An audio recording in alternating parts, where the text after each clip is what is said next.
Gobierno de México.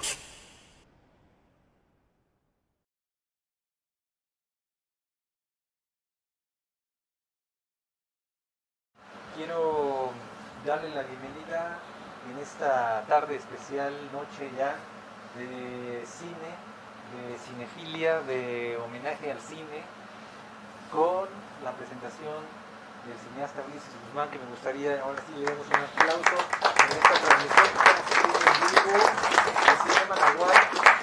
Está con nosotros también el investigador y crítico de cine Juan José González Mejía, quien estará para coordinar también esta charla y presentación con el calor también de amigos de Cinema Nahuatl. Muchísimas gracias por acompañarnos. Adelante. Gracias, pues hacerla de Lucarditos. Caray, bueno, a mí lo que me impresiona de esta película la vi hace muchos años, decir en el cine muchos años puede ser desde el día que se estrenó o desde el día de ayer mismo, porque en el cine el tiempo no existe, creo yo. Entonces, la prueba está que aquí para los que no han visto la película nueva. A mí lo que me llamó la atención, repito, es de que más que una película documental, Ulises, me pareció verdaderamente a la manera de los poetas malditos o de los poetas franceses que buscaban en la literatura una ruta para el grito, para la constatación de la particularidad de lo monstruoso. Me explico. Para mí un monstruo es un excluido o un autoexcluido de la sociedad.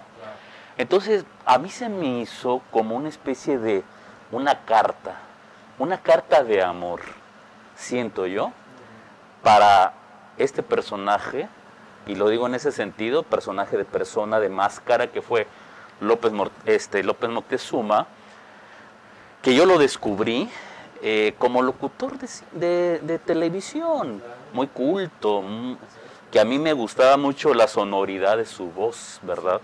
Yo chiquillo allá en Tampico, alguna vez le decía a mi mamá, me gustaría hablar como él, ¿no? Pero después me torcí por ahí cuando lo que voy a decir va a ser medio raro. Me avientan tomatazos, pero me empezó a encantar la voz de Enrique Krause. Válgame, bueno, la voz. Digo la voz. Entonces, para ti, ¿qué es este documental? Una carta de amor, un testimonio de que como cineasta buscas no a un, digamos, a alguien a quien admirar, sino necesitas decir que de alguna manera tú como cineastas tienes que empezar a decirnos a los que vemos cine que al fin y al cabo el cine se trata de dar testimonio, ¿no? Para mí tú eres un cineasta, te lo dije en la Buñuel cuando nos enlazamos, eres un autor de textos raros, visualmente hablando. ¿Qué quisiste decir con este testimonio a la figura de un personaje? Yo no lo puedo clasificar. Y ahorita voy a hablar, para mí que fue como un Leonardo Fabio, y lo voy a justificar. Te voy a contestar justamente esta parte, que tú cuando tienes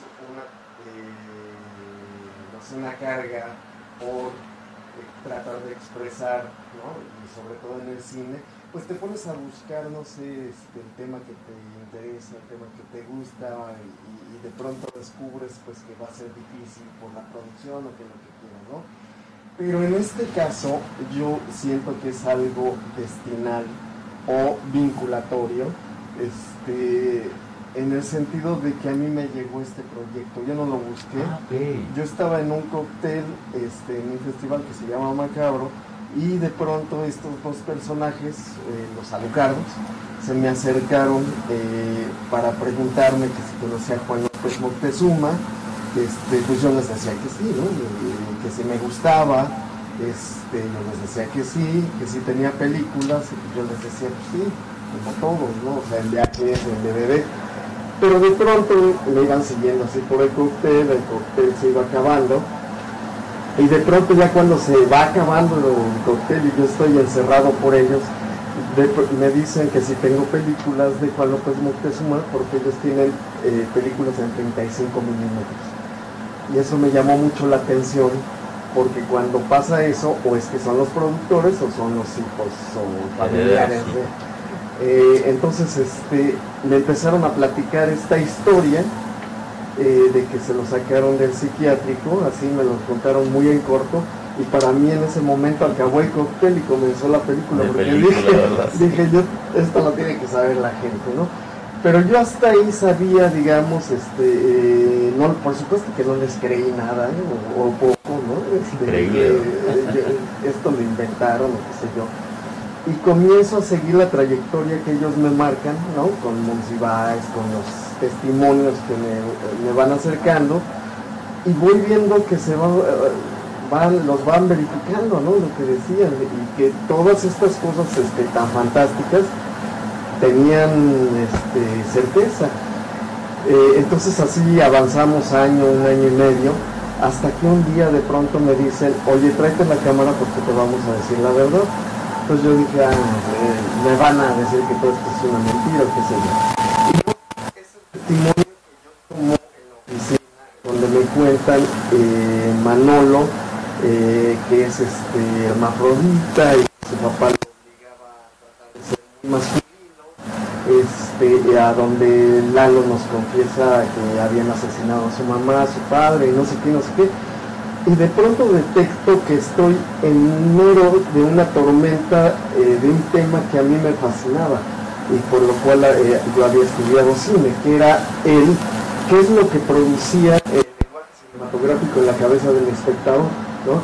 De pronto hay miles de este tipo de anécdotas, pero una de ellas fabulosa, que es que el presidente Ronald Reagan de Estados Unidos le disparan, es atentado por una persona que dice que el personaje, no Jodie Foster, sino el personaje que interpreta Jodie Foster en Taxi Driver, le ordenó disparar contra el presidente de Estados Unidos.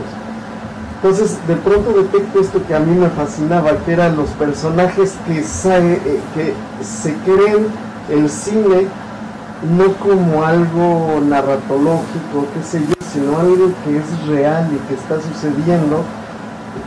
A ti, a mí, a nosotros creo que nos gusta mucho el cine, somos cinéfilos, pero descubrí con Lalo y Manolo que había cinépatas, es decir, ya más para allá, ¿no? Es decir, viven la vida como dentro del cine, ¿no? Y me ubico con ellos también, y lo digo de frente, es decir, de pronto esta magia que tiene este lenguaje es justamente que te sumerge, ¿no? en otra realidad que puede ser que te estés saliendo de lo que llamamos toscamente esta realidad para vivir una vida alterna.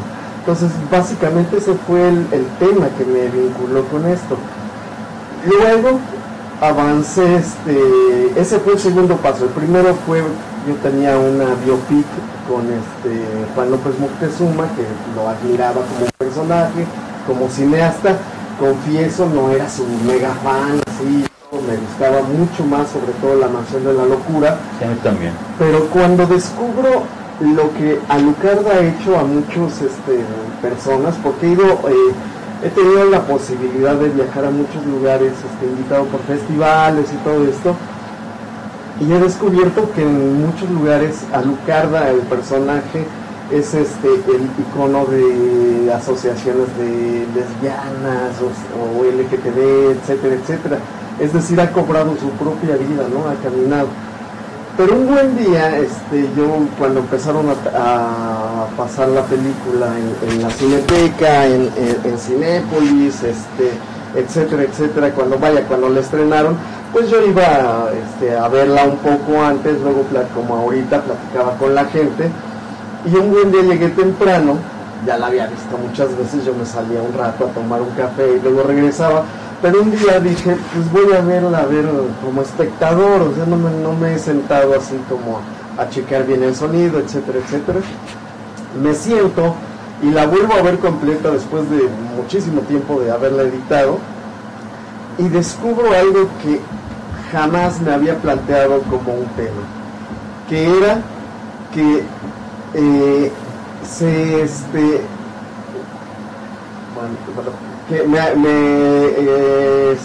que era como el tema que descubro, que Juan López Moctezuma era un don Juan que buscaba la feminidad. Manolo era una persona buscando también su feminidad interna. Lalo buscaba, le habían quitado, le habían asesinado a la mamá, o sea, la feminidad total. Y Alucarda era un personaje, una monja lesbiana que lanzaba rayos, poderosa y qué sé yo, femenina, ¿no? Entonces de pronto descubro que hizo una película acerca de mi miedo, de mi fascinación por la feminidad, ¿no? o con mi feminidad propia o con lo que sea. O sea, descubro un tema que no había tratado, pero que ahí estaba. Entonces, básicamente eso me vinculó. Mira, sí. Perdón, ¿falló el micrófono? No, sin Creo que le falló el micrófono. Se oían mis pies. Decía, mira, porque lo comprendo gratamente. Yo sé que una carta de amor, esto amplía más el espectro de Ulises como cineasta. De hecho, alguien dijo, no sé si Truffaut, ¿verdad?, que siempre se enamora de la película en turno, ¿verdad? Es un amor que termina cuando ya la película se concluye. Ahorita decía de Leonardo Fabio, si saben que fue un cantante de la época de los 60, ¿verdad?, de canciones edulcoradas, muy a la César Costa, pero fue un gran director de cine, enorme director de cine, ¿verdad? Así quería hacer nada más la unión de López Moctezuma, que para mí era una figura de la televisión, pero además López Moctezuma, Ulises, no sé qué te parezca, a mí se me hace un personaje renacentista en el sentido de acumular aprendizajes, apetitos de aprendizaje, la pintura, la música, el jazz, el cine. Entonces, volviendo a Lucardos, pues de eso estamos hablando ahorita, en esta película tienes muchos personajes, tú mismo como personaje lo eres ahí. ¿Con qué nos debemos? Hasta parezco locutor de televisión. ¿Con qué nos quedamos? Al final, ¿con qué te quedas tú en el avanti de tu obra? Es un documental, has hecho una serie de ficciones, pero ¿con qué te quedas? Con el ejercicio, el agrandamiento de tu ejercicio de lenguaje cinematográfico, con también esta vena que tiene todo cineasta, que es la investigación, la documentación. ¿Con qué te quedas? ¿Te hizo crecer o no lo sé? Coméntanos. Tengo la gran fortuna de que en mi carrera he experimentado con la animación, con la ficción, con el documental. Que hay gente que tiende a decir que no son compatibles o que son incluso contrapuestos. Tuve esta necesidad, porque en un principio fue una necesidad de presupuesto, económica, pero más adelante, en realidad, yo tenía mucho práctica en el documental televisivo. Yo he trabajado mucho en televisión educativa, entonces desde detrás de cámaras yo entrevistaba a muchas personas o hacía un seguimiento biográfico o La Florecita o lo que fuera, entonces de pronto ya tenía mucha práctica en eso. Y yo escuchaba que se le daba al documental un tercer lugar, un segundo lugar en cuanto a narratología cinematográfica. Y cuando yo empecé con lo de Alucardos y todo esto, yo siempre vi un camino de libertad narrativa. La ficción te da un guión, a veces de 90 páginas, de 100 páginas o qué sé yo, y es una especie de corset que te amarra a un presupuesto y a unas condiciones de las cuales tú a veces dependes. No tienes las manos libres, es decir, tienes que terminar en ciertas semanas, tienes tantas comidas, tienes tantos actores, y de pronto descubro que sentarte, reflexionar y sí hacer un estudio perfecto de los personajes, de la situación, de la circunstancia, haciendo los hechos y aparte te da esta posibilidad también de decir, al menos a mí me la dio, de decir, pues a veces la vida te puede parecer muy real o te puede parecer muy tan falsa como una puesta en escena mal hecha. Entonces de pronto, por eso a veces no sé si vieron que dejábamos fueras de foco o movimientos de cámara o qué sé yo, porque así de pronto nosotros, o al menos yo así me narro la vida, ¿no? De pronto volteo y veo a alguien y estoy hablando y derivo a otro lado y qué sé yo. Una de las cosas que sí te quiero decir es que sí tuve mucha experimentación. Harumi, que está por allá, hizo más o menos unos 32 cortes, ¿no? O sea, es decir, no es el primer corte y ya vámonos, como suele ser así en los trabajos profesionales, el segundo, ¿no? O qué sé yo. No, experimentamos mucho y de pronto, durante toda esta experimentación, se lograba poner material que encontrábamos, que nos allegaban o que incluso llegó y luego nos lo quitaron, como la parte esta del Alimento del Miedo, que es su última película, que el productor, porque no es el productor, que es el dueño, de pronto nos dio un material muy bueno y unos días antes de entregarla al IMCINE nos dice, no, quiten mi material porque quiero dinero y no sé qué, bueno, ya. Pero el asunto de esto es que nos permitió justamente sobre estas falencias experimentar, bueno, al menos en esta parte que es la experiencia del cine en sí mismo, ¿no? Que el lenguaje cinematográfico va evolucionando a partir de las fallas, ¿no? Yeah. Es decir, se acababa la película y pues tenían que hacer otra toma, se movía una luz y tenían que hacer, así nació el lenguaje, ¿no? Es decir, los cortes, todo este tipo de cosas. Entonces nosotros tuvimos el tiempo necesario como para armarlo, tantas veces como fuera, hasta una última en la cual probamos algo que para nosotros hace 10 años, 12 años era muy nuevo. Hoy en día, pues ustedes ya y nosotros ya lo conocemos muy bien, que es la internet y la interacción con la internet y todo esto. En ese momento era lo novedoso y vimos que el lenguaje de los jóvenes, de los chicos que estaban frente a la pantalla, era abrir una ventana, la que sigue, 2 minutos, me quita interés esto, y etcétera, etcétera, pero la dejan abierta y al rato regresan y al rato. Entonces, digamos, lo juntamos con una narrativa cinematográfica que fuera tumultuaria y coral. Entonces básicamente es un poco como lo armamos de esa forma. Tratamos de que fuera allegado a una especie de inconsciente colectivo pues de los chavos, ¿no? O sea, de cómo estaban viendo las cosas. De hecho hicimos un par de funciones en universidades y una de ellas era muy lineal y pues no era entrevistada y qué sé yo, y funcionó muy bien cuando hicimos este tipo de armado. Entonces ya dijimos, pues vámonos sobre eso, ¿no? O sea, ¿este corte cuál sería? ¿Número 4? Pues creo que sí, hasta yo me quedé hasta el 31, ¿no? 31, 32, ya era así, ya. Bueno, este ya es el definitivo, el que la historia lo recoge. Fíjate que pasa algo muy chistoso con los documentales. Por aquí hay 2 compañeros o más, no sé, documentalistas, y yo creo que lo van a reafirmar. Que los documentales nunca terminan.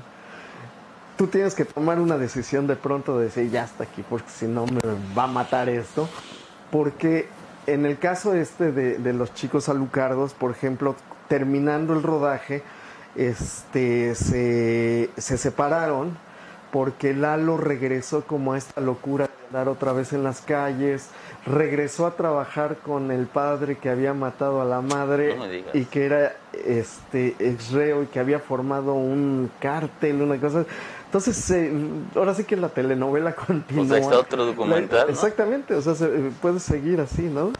Puede seguir, continuar, es como la vida misma, ¿sí? Fíjate que a mí lo que me interesa como espectador de los documentales es que aporten algo nuevo. Y aquí yo lo que veo es el pietaje, es decir, Sí, el claro. archivo El familiar stock. o de Sí, producción, sí, sí. ¿verdad? Dejaste fuera mucho.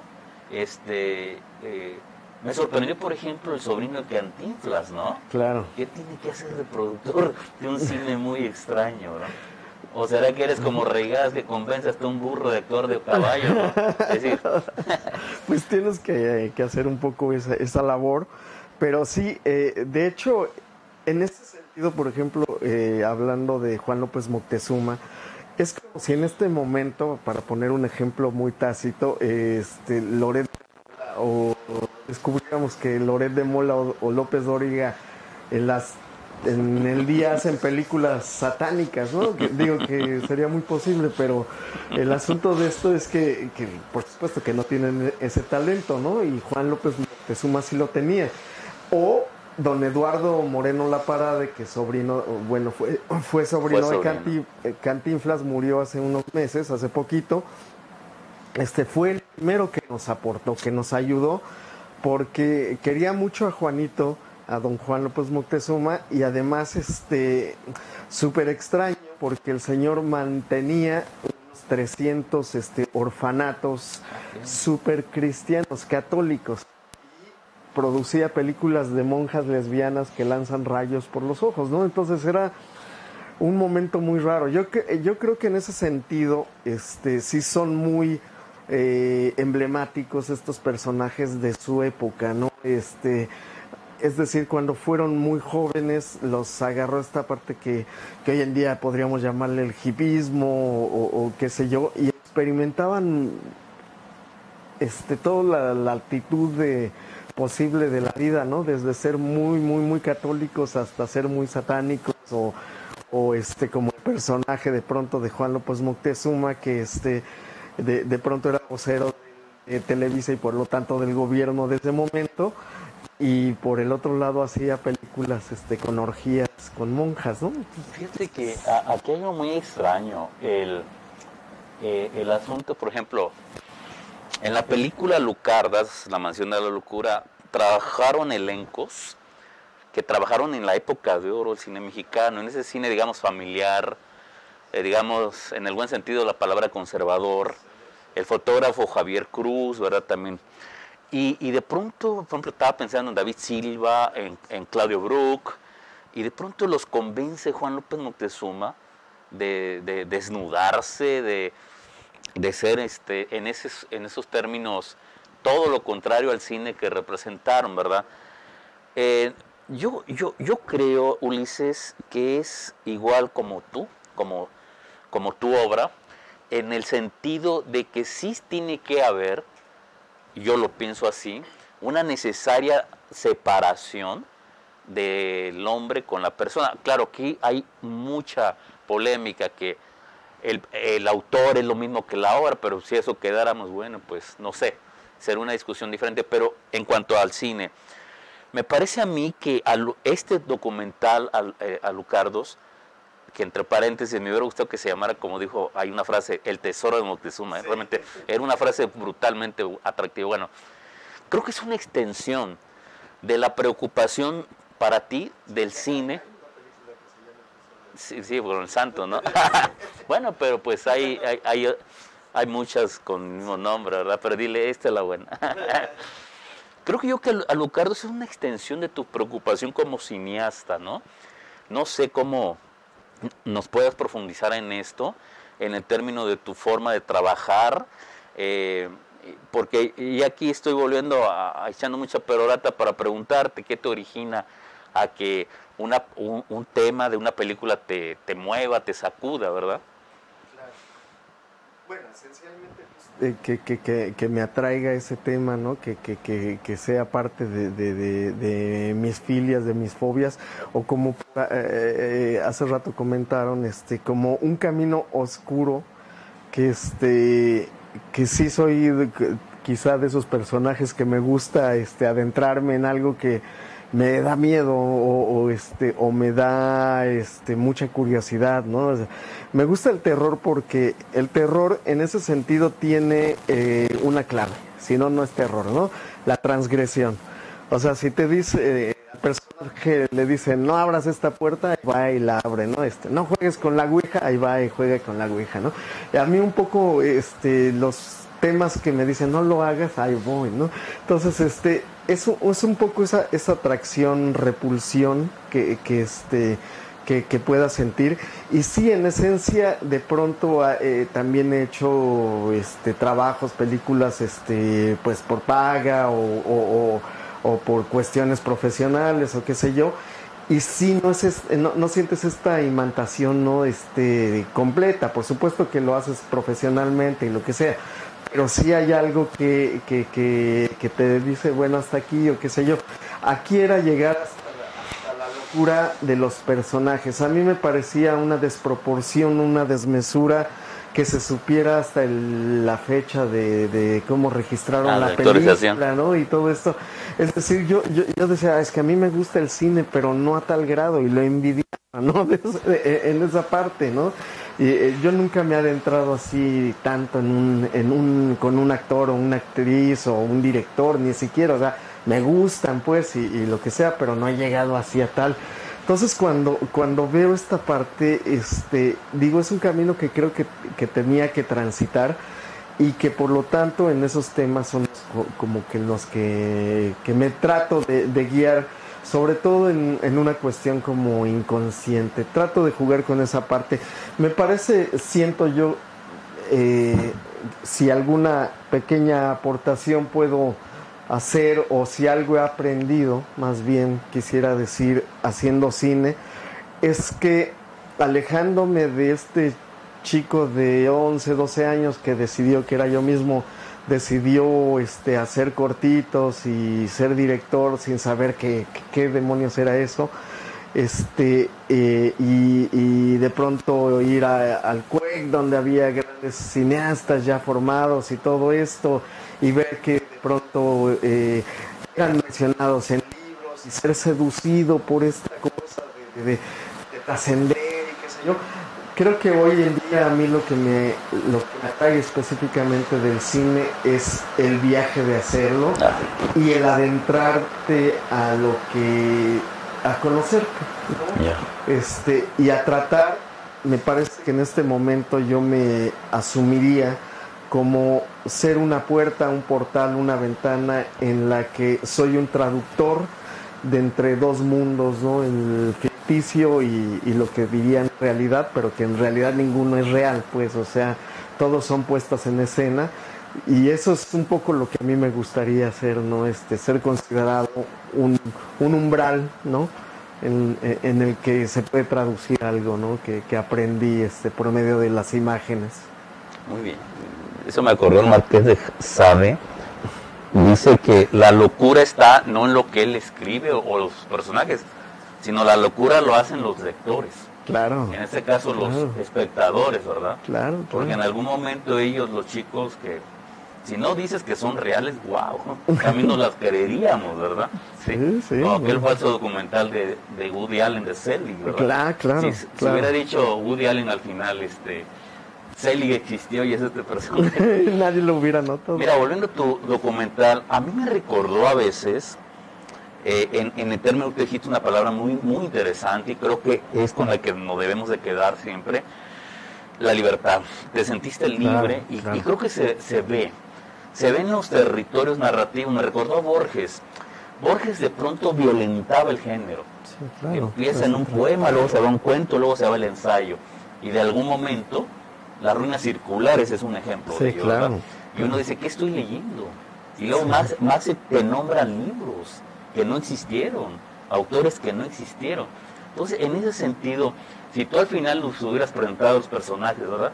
Que Lalo y Y el otro, chicos, actuados por, ¿verdad? Claro. Uno diría, caray, yo creo que tiene una magia tu documental. En ese sentido, si haces tú el ejercicio de ponérselo a un público, decir, ¿cómo ven? Todo fue inventado, no lo creeríamos, ¿verdad? Claro. Pero existe y ahorita nos das datos. Claro. ¿Qué más nos pudieras decir como una lectura actual de un cineasta como lo que es Moctezuma? Que por cierto, yo siempre pensé que era pariente de Don Carlos, ¿verdad? Sí. Aquel villanazo. Sí lo es, sí lo ¿Sí es, lo es? es su sobrino. Sí, Sobrino, sí, ok, sobrino. perfecto. Sí. No se llevaban muy bien, pero Ah, ¿qué? sí. Qué buen dato, fíjate, yo no lo sabía. De Carlos Y López. qué curioso, Sí. ¿verdad? Don Carlos totalmente diferente. Sí, el malo del cine mexicano, ¿no? Durante mucho, el maléfico, digamos, Sí, yo creo durante que con mucho. Rodolfo Aposta, ¿verdad? Ah, claro, Sí, claro. ¿verdad? y- Miguel Inclán. con- ¿Alguna lectura o algo Miguel Inclán, sí. que nos quieras actualizar más sobre esto de tu documental? Sí, me voy a separar un poquito ahora sí que de mí mismo y de esta parte, y yo considero que el cine es, bueno, no considero, el cine es un trabajo colectivo, ¿no? Por eso pues, ponemos los créditos y a veces duran 10 minutos, ¿no? O más que la película o qué sé yo. Y entonces en ese sentido sí quiero decir que la verdad es que con el tiempo he descubierto que algo que ni yo mismo pretendí ni sabía hacia dónde iba a llegar. Hoy en día es reseñado hasta el momento me quedé en 11 libros nacionales, internacionales, tiene su público. Por ejemplo, la presentamos en Brasil y yo estaba alucinado porque había filas como en Tiburón, ¿no? Cuando yo era pequeño y todo esto. Y no es que adoraran al personaje, pero sí lo conocían. No sé por qué lo conocían mucho, Juan López Moctezuma en Brasil. Y en España lo conocían mucho, tenía mucha relación y todo esto. Pero en muchas de las referencias que se hacen sobre Alucardos hablan acerca de esto que tú me acabas de decir y que te agradezco de la manera más humilde, esta parte que un día pusieron que había sido narrada desde la mente de un loco. Y eso para mí es un gran logro. Es decir, esta parte tumultuaria de que de pronto fuera documental, animación, ficción, stock, o utilizar justamente o trabajar sobre personajes fantasmales, ¿no? Como Francisca, que pues evidentemente la Francisca sí existió, el fantasma no lo sabemos, pero sí existió en la vida de este personaje. Entonces, el tratar con esto y haberlo consolidado, sí me hace de pronto, humildemente decir que me sobrepasó todo esto. Es decir, yo, como esto que asumo como un portal, hay cosas que digo, pues no sé si yo las hice Claro. con esa intención, pero la gente la entiende con esa intención. Me ha sucedido cosas desde paranormales hasta cosas rarísimas, ser perseguido por un fanático de Juan López Moctezuma diciendo que yo todo lo que estaba diciendo era mentira y que pues que iba a acabar conmigo, hasta que se me acercan muchas personas después del documental, cuando fue pasado, después de la película, para comentarme cosas que no están en la película y que hubieran estado magnífico que estuvieran, como por ejemplo que lo habían visto en la plaza de Coyoacán a Juan López Moctezuma con un muñeco ventrílocuo en sus últimos días, pues ganándose la vida, ¿no? Con un muñeco ventrílocuo, que había estado en una de sus presentaciones de sus películas, pero no había asistido nadie más que el presentador y él en el Juglar, en un lugar de cineclubes allá en la ciudad de hace mucho tiempo, y estar abatido por eso, ¿no? Estar completamente abatido, porque al final del día sí sucede esta parte que el cine es letal para los directores y para quien lo hace, ¿no? Al final del día te va a aniquilar, como el cigarro, como cualquier vicio. O sea, al final del día sí te acaba esta parte. Pero, pues si tú tienes la conciencia de que finalmente esa es tu misión, el traducir algo que va a ser una burbuja de irrealidad durante unos minutos, pues creo que es suficiente pago para que valga la pena el sacrificio de la vida, ¿no? Y bastante. Nada más para concluir en esto, antes de pasar a las preguntas del público. Como dice Ayala Blanco, creo que de un excéntrico que fue López Moctezuma, tu documental pone en el centro al excéntrico para las nuevas generaciones, sí, que no sabían, claro, y no supieron y no han visto, y seguramente los regresaste a los videoclubes, a los streaming, ¿verdad? Para ver quién fue Carlos López Moctezuma, ¿verdad? Juan López Moctezuma. De hecho, hace rato de broma, bueno, no de broma, es real, la capa es de Juan López Moctezuma, pero de broma me dijeron es que lo desenterraste, ¿no? Para sacar. Y pues básicamente lo desenterré cinematográficamente, eso sí. Porque te decía en uno de estos logros que tuvo 20 premios nacionales e internacionales. No pudimos contra la mafia de los documentalistas aquí en México, que se premian entre ellos, en el Ariel, pero hoy en día tenemos un orgullo pues muy raro, muy fetichista, porque yo soy egresado del CUEC. Hay una maestría de documental y durante un semestre estudian Alucardos por don Jorge Ayala Blanco. Entonces eso es para mí así de... Y hubiera dado más voz, ahí nomás salió un pedacito. Sí, lo que pasa es que fíjate que él hizo una crítica en su momento de lo destrozaba, o sea, así, boom, lo mataba, ¿no? Porque al final del día fue muy incomprendido todo ese tipo de cine, el cine pánico, el cine de Jodorowsky, el cine de López Moctezuma, de Corquidi, que por cierto Corquidi vivía aquí en Jalapa. Aquí murió y era colaborador, bueno, eran artistas que unían sus talentos, y pues básicamente eso. Por último, yo quisiera agregar que me deja el documental mucha alegría, la alegría máxima que creo que puede tener alguien que se dedica al cine es que vean su trabajo, claro, que creemos un momento en que nos entendemos ambos, que nos metemos que nuestra mente se junta y que somos hermanos de realidades. Eso es lo que me deja a mí esta película, y muchísimas gracias. No, gracias a ti, Ulises. ¿Alguien que quiera preguntarle a Ulises? Con confianza. La cámara no ve que si hay público. Sí. Yo quiero opinar que para mí ha sido muy fascinante la manera en que se cuenta el documental, porque nos va presentando a este gran cineasta, pero también va diseccionándolo y va mostrando también a estos personajes. Desde este punto, desde esta línea que tú llevaste narrativa, sí, ¿qué encontrabas cómo te describes? Claro. ¿Cuál fue para contarla?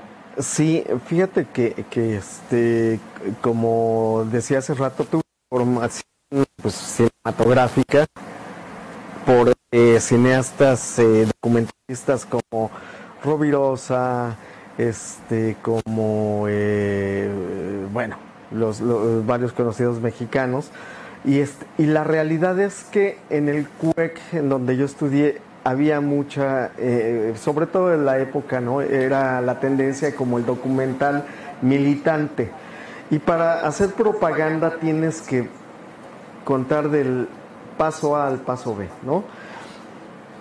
Habitualmente. Y luego estuve en la televisión y ahí sí era un corset tiene que ser el invitado, una cabeza parlante, e ilustras y dice perro y pones un perro, etcétera, etcétera. Entonces yo estaba completamente fastidiado de ese tipo de lenguaje, ya estaba muy hasta aquí. Y de pronto decidí contarlo como... Es muy raro, esto no se me había entendido o quizá yo no lo sabía expresar, pero yo quería hacer un documental, eso, que pareciera ficción. Y justamente en ese sentido, no hice, como me han comentado mucho, ¿por qué no hiciste una película ficcional acerca de ello? Porque también la anécdota de que dos chicos se roban a un director loco de un psiquiátrico, pues es muy atractivo, ¿no? Lo hice porque trataba de honrar y capturar lo que es tan irreal y que sucedió en la realidad, y narrarlo como un documental, ¿no? No como una ficción inventada y salida de una mente. Entonces, básicamente, lo que decidí es hacerlo como yo me lo hubiera contado, como los Alucardos me lo contaron, y como yo te digo, en algún momento ya me junté tanto con ellos, pues que me volví un Alucardo, un Alucardo de ellos, ¿no? Ahora fue un Alucardo de ellos. De hecho, en algún momento, me sucedió una anécdota también con el director de Hombre mirando a su sureste, Subiela. La película previa a que muera, trata acerca de dos individuos que roban a un director enloquecido de un psiquiátrico. Entonces lo encontré en un festival y le digo, oye, eso me lo plagiaste, mano, ¿no? Y te juro que no. Argentino, no, yo no sabía, vio el documental, entonces es que esto es una locura porque es el mismo tema y qué sé yo. Y a él le había pasado con Hombre mirando al sudeste, que se la robaron en Hollywood, que la película se llama Capax y nunca le dieron crédito, porque también decían es que es una idea mía, es original, y era muy parecida, ¿no? Entonces también sucede, me parece, esta parte de la imantación, ¿no? Hablábamos de la inmanencia, ¿no? De las ideas, o sea, de pronto creo que hay un inconsciente colectivo que está con unos temas y con una narrativa, y pues creo que lo único que tienes que hacer es como que capturarla. Me parece que es eso. Tampoco mucho así, por ejemplo, Lontimos, y está en YouTube la entrevista a Ripstein, se fusiló el Castillo de la Pureza con Canino, ¿verdad? Claro. Sí, es la mismísima historia. Y me invitaron a Cannes, dice Ripstein, y a mí no. ¿Alguna otra pregunta? ¿Algún comentario? ¿Reclamo? Objeción. Gracias por compartir la película. Gracias a ti por venir. La verdad que me sorprendió. Yo alguna vez escuché decirte, o sea, tú dijiste o escribiste, no me acuerdo, como que la gente que a veces monta como secuencias muy largas, no necesariamente es porque quieran ser contemplativos, sino porque a veces no saben narrar. Y cuando empezó la peli, yo dije, órale, está súper dinámica, como que en algún momento ves que a uno nunca se le va como la mente de crítico y empiezas a querer detectar los fallos, ¿no? Y luego yo dije, ¿cuánto tiempo le va a aguantar la peli con tanta entrevista, ¿no? Se me hace bien loco porque nunca te cansa. No te cansa, o sea, porque son como fragmentos muy cortos de los diálogos de la gente, y como que se ve que se macheteó porque a veces no sabemos ni quién es esa persona, ni nos da un contexto de lo que está diciendo, pero lo que está diciendo va aportando al crecimiento como de la película, ¿no? Y todos estos elementos que se usan, que a veces sí parecía un poquito televisivo, a veces parecía un poquito de videoclip, a veces parecía un montón de lenguajes, pero que se compaginan bien. Todo eso me gustó mucho. Quería preguntarte, por tu opinión acerca del género. O sea, tú eres, yo creo que de los,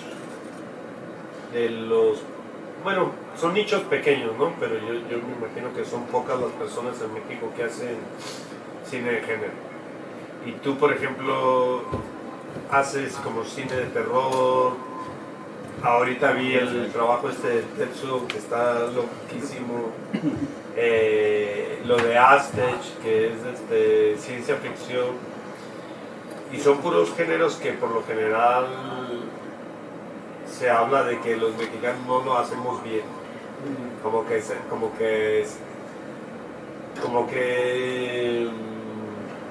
se denigra, yo creo, a la gente que hace este tipo de cine. Pero bajo tu experiencia y tu opinión sobre todo, ¿cómo te sientes tú al realizar este picar piedra, pues? O sea, que no es nada fácil querer enganchar con la gente con este tipo de producciones, y al mismo tiempo como qué momento vive el cine mexicano en ese sentido. Sí, fíjate, cuando yo entré a la escuela, estaba lleno justamente de esta parte de cineastas ideologizados y militantes, ¿no? Y de pronto cuando hacíamos un cortito o así, o yo hacía un cortito de esta índole, pues sí te veían así, te querían correr de la escuela, literal, porque lo veían de una manera, como tú lo dices, denigrante. Incluso, no sé si lo sepan, también me dedico a programar festivales del género que Feratum, Macabro, etcétera. He programado este tipo de festivales y yo trataba de hacerle, por ejemplo, homenajes a Epstein, a Casals, a Retes y a la maestra Fernández Violante, porque algunas películas, según yo, compaginaban con el género. Y esa generación se indignaba de que les dijeras, oye, es que tu película es de género. No, yo nunca hice nada de eso, o sea, lo mío es real. Y de pronto revisas sus películas y tienen muchísimo de género, como la de Casals, El año de la peste, etcétera, ¿no?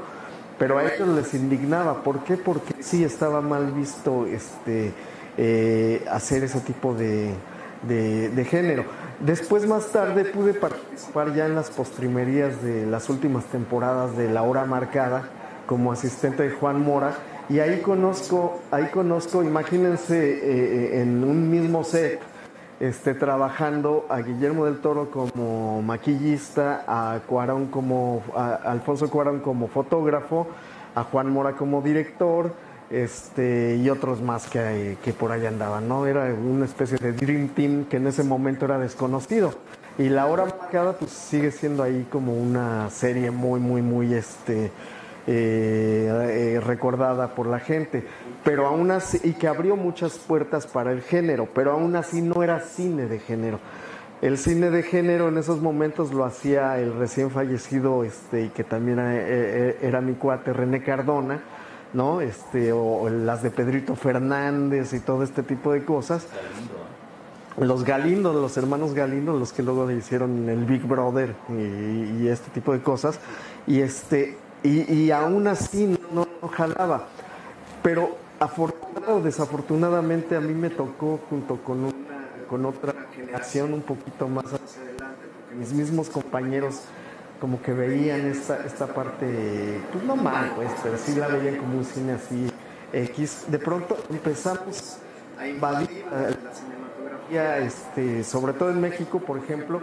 Cuando yo programaba Macabro era un festival. Hoy en día hay 35 festivales de género en la República Mexicana. Entonces, de fantasía y ciencia ficción y todo este tipo de cosas. Entonces, de pronto descubres, hace poquito que hicimos México Bárbaro, fue una película que no la logramos poner en los cines de México, y que Netflix nos dijo, no es cierto, es que en México no ven, nadie ve cine de terror. No es cierto, o sea, ahí mismo en Canacines se sabe que es el tercer género o tipo de películas que ve el público y el quinto público mundial. Entonces no sé por qué hay algo que lo quiere bloquear. Esta de México Bárbaro la tuvo que tomar Raven Banner, que es una productora canadiense, bueno, estadounidense, canadiense, la llevó al Netflix de veras, y entonces desde ahí la pusieron y estuvimos en el top mundial durante 2 meses, y la vio una cantidad de gente que yo en mi vida hubiera siquiera planteado. La vio 130 millones de personas con clic en el mundo, y yo empecé a recibir, por ejemplo, esta invitación para hacer la película en Japón, o me escribían de Azerbaiyán, de Corea, de no sé qué, ¿no? Y ahí felicitándome, que como así se matan así, se descabezan así en México y no sé qué, etcétera. Es decir, de pronto ves que el género en sí tiene mucha audiencia mundial y mexicana. Y hoy en día me parece que en México hay una ola que de pronto se ha dado, ya han llegado, ya se han convencido algunos, pero sigue con esta inercia mexicana, tan mexicana, de que dirija mi compadre, mi sobrino, y no le dejan el género a lo que nos gusta, y entonces de pronto pues sí hay unos churrazos, ¿no? Pero también hay unas películas muy, muy bien logradas, ¿no? Entonces eso está pasando, o sea, me parece que está subiendo, todavía hay una cuesta, pero no sé si sea también una parte de mi camino, de mi destino, el abrir camino y picar piedra. Entonces, ya que abrimos un poco la brecha del terror, al rato voy a regresar, pero ahorita estamos abriendo la de la ciencia ficción en México, que es todavía peor denostada que el terror, ¿no? Dicen que es clavillazo, que es de no sé qué, y no, acabamos de hacer una película, tú la mencionaste, Aztec, tiene 15 días que la estrenamos, y la realidad es que tiene una visualidad que no le pide nada a nadie, y no es una falta de modestia ni nada de esto, sino es una realidad. Nos tardamos 5 años en hacerla, con un equipo más o menos de 300 personas, 10 directores nacionales, todos mexicanos pues, pero uno vive en Nueva York, que es de aquí de Jalapa, por cierto, J. Javier Velasco, y Gigi Saúl Guerrero, que es de origen mexicana y que vive en Canadá. Todos los demás somos mexicanos y radicamos por acá. Pero justamente conjuntamos esta parte, no para demostrar ni nada de esto, sino para justamente generaciones de cineastas nuevos, ¿no?, puedan entrar sin este complejo de que a fuerzas tienes que hacer algo tenebroso desde tu alma y mente y qué sé yo, ¿no? También puedes hablarle a la gente abiertamente, al público, y regresar al público a las salas, que creo que esa es un poco la misión que tiene el cineasta, ¿no? Al final del día, creo que lo que queremos es que vean nuestros trabajos y no que entiendan nuestra mente, eso que lo hagan los psiquiatras, los psicólogos, ¿no?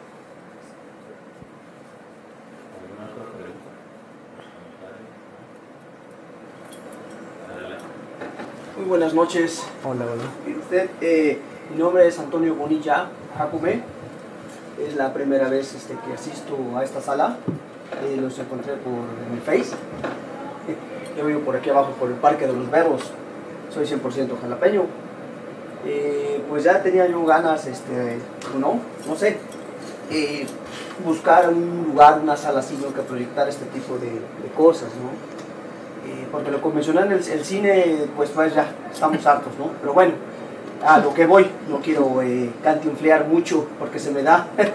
Le felicito mucho, mucho.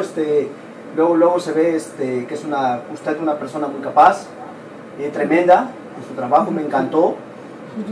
Y la verdad sí me gustaría que humildemente, antes de retirarme, me encantaría que, ¿cómo le digo?, que en esta sala, para las nuevas generaciones, que vayan, andan perdidos. Me gustaría que ya que usted comenta acerca de la ciencia ficción, etcétera, la mente es muy poderosa, la mente llega hasta donde tú la, ¿me explico? Como la fe, o sea, sí, claro. La fe es tan grande como tú la manejes, ¿no?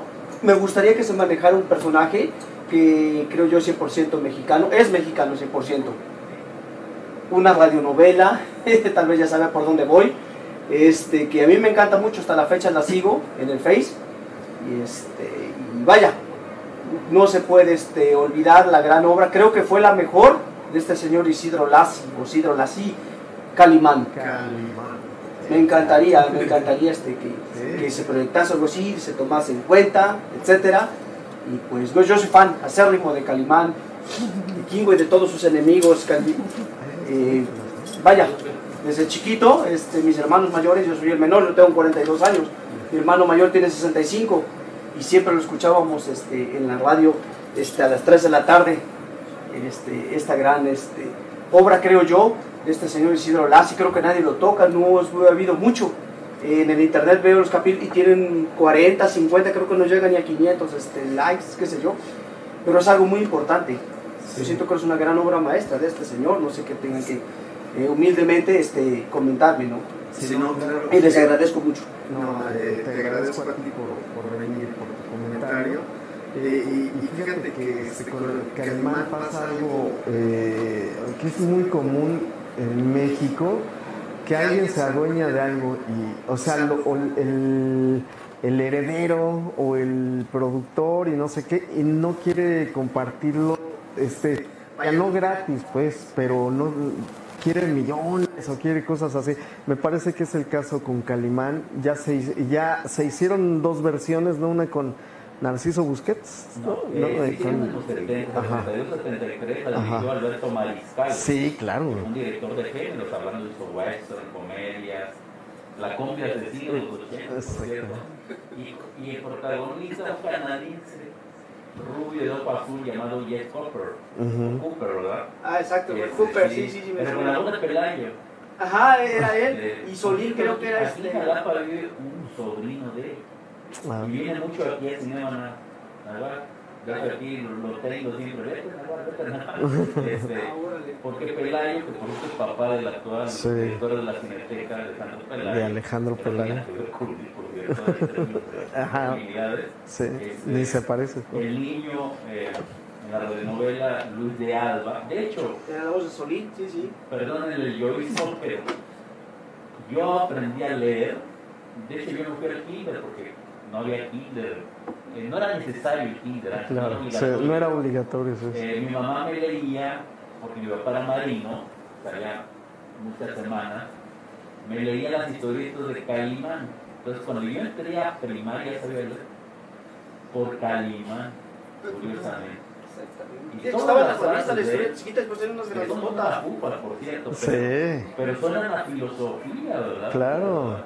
Muy aplicada en esta vida, o sea que la verdad sí van muy de acuerdo, todos los dichos, por decirlo así vulgarmente, los dichos, ¿no? O sea, la verdad sí exactamente, a mí me pasa exactamente, generar impaciencia, sí es cierto, Sí, y antes de que estuviera de moda, ¿no? Lo holístico y todo este tipo de cosas. Los villanos, ¿no? El Tamaro, el Conde Barro, La Bruja Blanca. ¿No es de él, la Bruja Blanca, su enemiga? La Bruja Blanca. Sí, ¿no? El otro, ¿cómo se llama? Kingo. Karma, exactamente. Sí, claro. Sí, pues ojalá haya la oportunidad de eso. Gracias. Una pregunta más. A ver, adelante. Sí, yo que espero que no sea muy larga, la verdad, porque es como una parte muy importante de la película, sobre la postproducción, sobre el proceso de editarla, ¿no? Y qué tanto cambió. Es que sí, aprovechando que está Alumi aquí también. Pero digo, más allá de que esté ella presente, sí es una película que está muy construida en la edición, ¿no? Y me pregunto qué tanto está planeada así antes y qué tanto fue cambiando en el proceso de editarla, de encontrar nuevos materiales, Sí. todo ese mundo que es la postproducción de una película, ¿no? Fíjate que el camino que entendí y encontré es que al final del día un documental, pues puedes empezar con una idea pero siempre va a terminar en otra. Tú sales con un barco hacia España y terminas en África o no sé qué. Es decir, no, la realidad es que nunca se pensó en un principio que fuese así. Y se va construyendo. Me parece que eso es lo padre del documental, porque la ficción, insisto, es un corset que ya está dado y tiene un fin y un principio y un fin, etcétera, etcétera. Y aquí tú te puedes seguir construyendo y reconstruyendo y replanteándote, y además cada persona que vas conociendo se va haciendo vinculante, que es la palabra que hace rato se utilizó. Descubres esta cosa que es muy esotérica, ¿no? De que somos uno. En realidad lo somos. Es decir, al final del día, esta cosa de que tenemos algún lazo que por ahí que nos une, y no tiene que ser a fuerza un gusto o un desacuerdo, sino puede ser algo completamente aleatorio, que nos une y que de pronto lo entiendes. Fíjate que ahí salen 2 segundos unos músicos, uno que se llama Hilario y su esposa Miki, salen ilustrados ahí en el documental, que a su vez provocaron otro documental que se llama Hilario y Miki, porque un día amanecí, era una pareja que tenían, no sé, 50 años juntos o no sé qué, y de pronto desapareció Miki, que es la mujer francesa, y nunca se supo, sigue siendo un misterio si fue un crimen, una desaparición o una fuga o qué sé yo.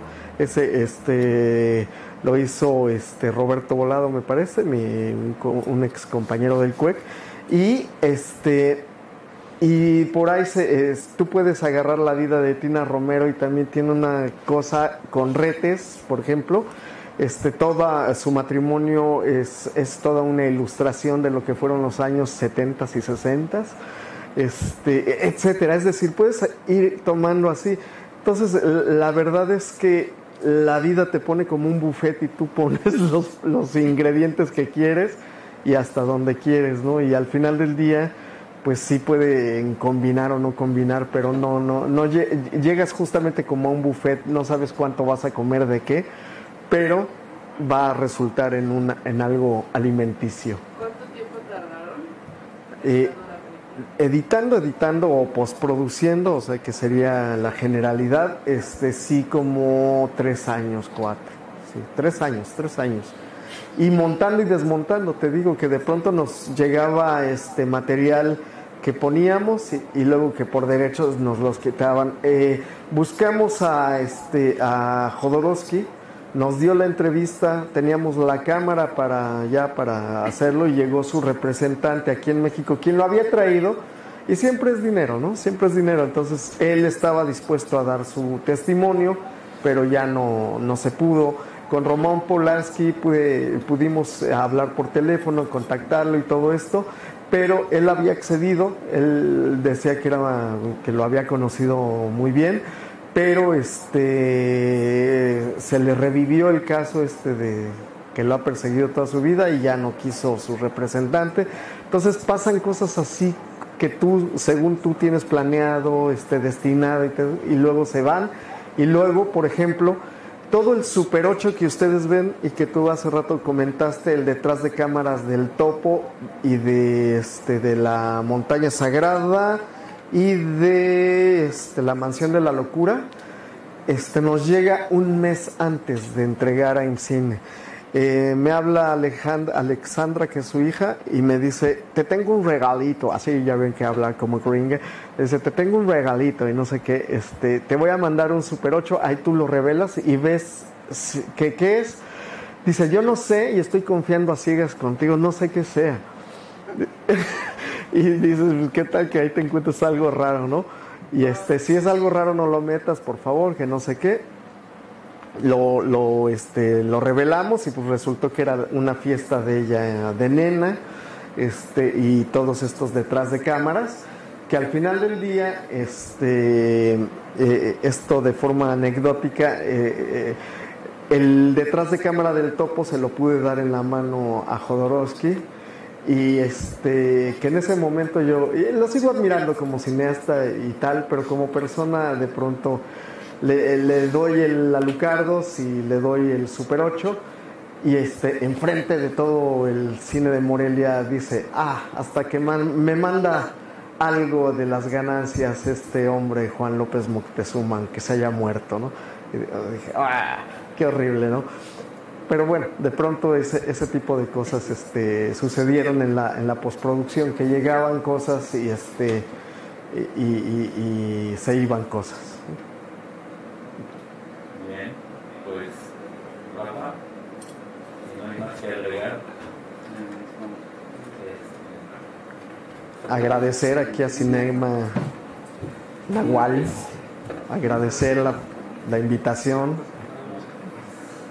y el ciclo, y prometer que regresamos, ¿no? en esta vida, sí, claro.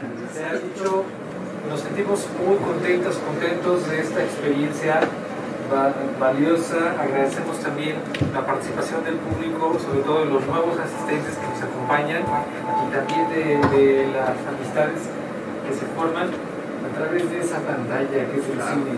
Un aplauso.